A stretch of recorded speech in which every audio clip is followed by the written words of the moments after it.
السلام عليكم ورحمة الله وبركاته. تعالوا نتعلم مع بعض ازاي نقدر ننزل العلامات عن طريق تولز جدا سهلة وبسيطة للعلامات اللي بتكون موجودة على منصة ال LMS. أول حاجة عشان نتمكن من الموضوع ده لازم ننزل تولز أو اكستنشن على جوجل كروم. التولز دي اسمها LMS2 اكسل. الرابط بتاع التولز ده بيكون موجود في الديسكريبشن بتاع الفيديو تحت. طيب الحين خلينا ننزل الرابط ده.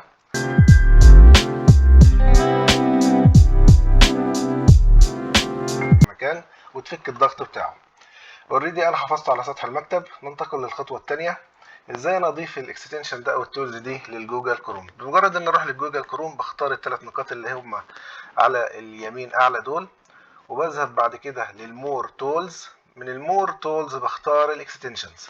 لما بدوس الاكستنشنز بيكون عندي على اعلى اليمين الديفلوبر مود، لازم تكون اكتيفيتد، يعني لازم تكون مفعله. لما بفعلها بتظهر عندي هنا ثلاث روابط على يمين على يسار الجوجل كروم. منها اول واحد اللود امباكد والباكد اكستنشن والابديت. طبعا انت بتدوس على اللود امباكد. لما بتدوس عليها بعد كده بيدخلك على الملف او المكان اللي انت حافظ فيه الفولدر بتاعك. زي ما احنا حضرتك شايفين هنا الملف اسمه LMS2 اكسل 2 اكسل. انا فاكك الضغط، مجرد ادوس عليه بالشكل ده هون واعمل سيلكت فولدر، خلاص تم اضافه التولز عندي للجوجل كروم بالشكل ده. بعد كده انا اقدر على طول مباشره انزل علامات مباشره من ال LMS. بذهب لل LMS.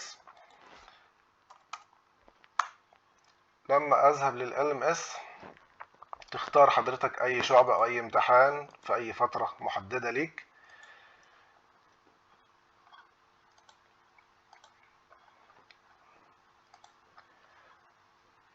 انا هنا مثلا اخترت اللي هو الشورت سنترلايزد تيست كونسل 6 فور ماث جريد 8.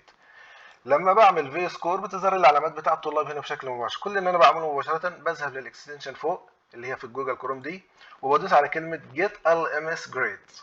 بمجرد انك تدوس عليها على طول مباشرة بتنزل عندك العلامات على صورة اكسل شيت في الكمبيوتر عندك بشكل مباشر. اتمنى ان يكون الشرح افاد الجميع، وبالتوفيق للجميع. شكرا.